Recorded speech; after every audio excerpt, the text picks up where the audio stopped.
Siapa sih yang tidak kenal dengan rumah gadang?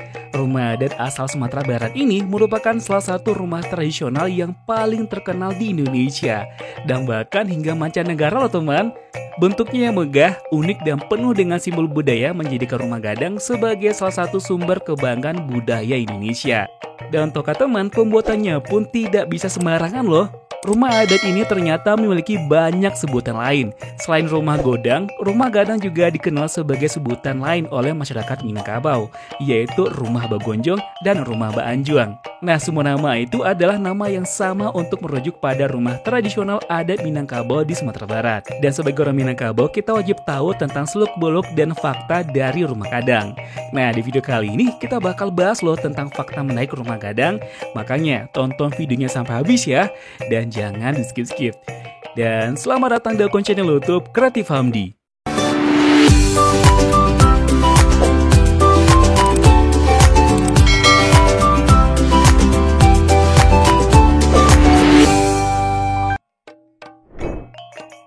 Tujuh fakta menarik rumah gadang. 1. Fungsi dari rumah gadang. Bangunan ini biasanya dibangun di atas sebidang tanah milik keluarga induk dari suku atau kelompok tertentu secara turun-temurun dan hanya dimiliki serta diwarisi kepada perempuan kelompok tersebut atau matrilineal. Selain sebagai tempat tinggal, bangunan ini juga berfungsi sebagai tempat musyawarah keluarga, tempat mengadakan upacara, pewarisan nilai adat, dan juga merupakan representatif budaya matrilineal. Rumah gadang juga sangat dimuliakan karena dipandang sebagai tempat suci oleh masyarakat Minangkabau. 2. Makna atap Bagonjong. Rumah gadang juga sering disebut sebagai rumah Bagonjong dikarenakan bentuk atapnya yang melekuk dan memiliki gonjong. Atap rumah gadang yang menyerupai tanduk kerbau ini cukup kerap dihubungkan dengan tambo ala Minangkabau, di mana tambo tersebut menceritakan tentang kemenangan suku Minangkabau dalam adu kerbau. Adu kerbau tersebut diadakan sebagai sebuah bentuk kecerdikan masyarakat Minangkabau dalam menghindari peperangan atau bentrok secara fisik. Atap rumah gadang ini memiliki makna sebagai sebuah simbol bentuk penghormatan terhadap kerbau yang telah membantu masyarakat Minangkabau dalam memenangkan pertandingan adu kerbau. Selain itu, atap gonjong yang berbentuk seperti tanduk kerbau ini juga memiliki makna sebagai bentuk kemakmuran dikarenakan kerbau pada saat itu sering digunakan masyarakat Minangkabau dalam membajak sawahnya untuk membantu kelangsungan hidup mereka. 3. Bahan-bahan rumah gadang. Rumah adat gadang merupakan rumah gadang yang dibangun dengan menggunakan pohon juha. Pohon juha merupakan pohon yang kuat dan sangat kokoh. Hal tersebut karena menyesuaikan dengan lingkungan alam di Sumatera Barat yang dikenal dengan wilayah rawan akan gempa. Atap rumah gadang ini pun dibuat dengan menggunakan ijuk dan melengkung dan juga runcing ke atas. Untuk motif dari rumah adat ini berbentuk seperti daun, bunga, buah-buahan, dan juga ada tumbuh-tumbuhan. Ukiran tersebut akan disesuaikan dengan adat yang berlaku pada daerah tersebut. 4. Jumlah kamar. Pada setiap rumah adat pasti akan mempunyai ketentuan tersendiri untuk membangunnya.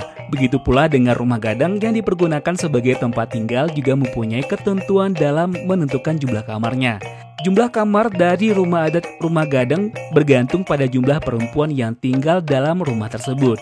Tetapi biasanya akan tetap ada satu kamar tambahan pada bagian belakang rumah.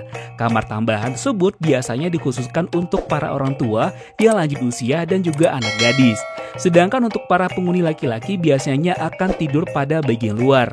Atau jika laki-laki tersebut sudah beranjak dewasa, maka kebanyakan akan memilih untuk merantau.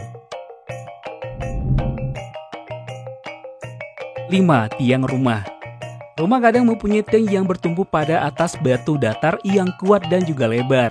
Hal tersebut dikarenakan jika terjadi bencana alam gempa, maka rumah gadang akan bergerak di atas batu datar tempat bertumpunya batu tersebut. Biasanya tiang yang digunakan untuk rumah adat rumah gadang adalah pohon juha. Sebelum pohon tersebut digunakan untuk tiang rumah, maka pohon juha akan direndam terlebih dahulu di dalam kolam selama bertahun-tahun. Hal tersebut agar pohon dapat menghasilkan tiang yang kuat dan kokoh, sehingga tidak heran apabila tiang rumah ini mempunyai umur yang sangat tua. 6. Ukiran. Ragam ukiran pada rumah gadang terdiri dari banyak ragam dengan mengambil isi alam sebagai namanya. Tumbuh-tumbuhan dan hewan menjadi penamaan dari jenis ukiran rumah gadang. Ukiran ini menjadi simbol kekayaan alam Minangkabau itu sendiri yang terdiri dari gunung, bukit, laut, sungai, lembah, dan lainnya. Hanya gurun saja yang tidak ada di wilayah Sumatera Barat. Ada banyak jenis ukiran di rumah gadang, diantaranya adalah kalu paku, pucuk rabuang, salu alaka, itiak pulang patang, si kambang mani dan sirih gadang, serta masih banyak lagi. 7. Tidak menggunakan paku. Jika pembangunan rumah pada umumnya akan menggunakan paku, maka hal tersebut berbeda dengan rumah gadang. Rumah adat Minangkabau ini dibangun tanpa menggunakan paku untuk menggabungkan tiap bagian dari kayu guna membentuk sebuah rumah. Sehingga sebagai ganti dari paku tersebut, alat penyambung rumah gadang yang digunakan adalah pancang. Pancang merupakan alat yang dibuat dari kayu, sehingga jika terjadi gempa, maka sambungan yang dihubungkan oleh kayu akan bergoyang. Hal tersebutlah yang membuat rumah ini tahan akan terjadinya gempa. Nah, itulah dia teman, 7 fakta menarik rumah gadang. Gimana menurut pendapat teman? Jika teman punya fakta menarik lainnya tentang rumah gadang, silakan tulis di kolom komentar ya. Nah, sebelum kita close video ini, seperti biasa kembali kita ingatkan teman untuk support channel ini dengan cara tekan tombol subscribe untuk yang belum subscribe. Aktifkan juga tanda loncengnya. Ini yang paling penting sekali ya, agar teman gak ketinggalan dengan video terbaru dari kita nih teman. Dan kalau menurut teman video ini menarik dan bermanfaat, bantu kami untuk share ke sosial media yang teman punya.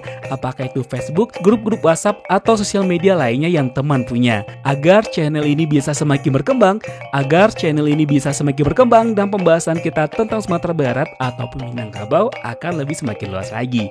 Akhir kata, Assalamualaikum warahmatullahi wabarakatuh. Sampai ketemu di video selanjutnya dan jangan lupa bahagia. Bye-bye.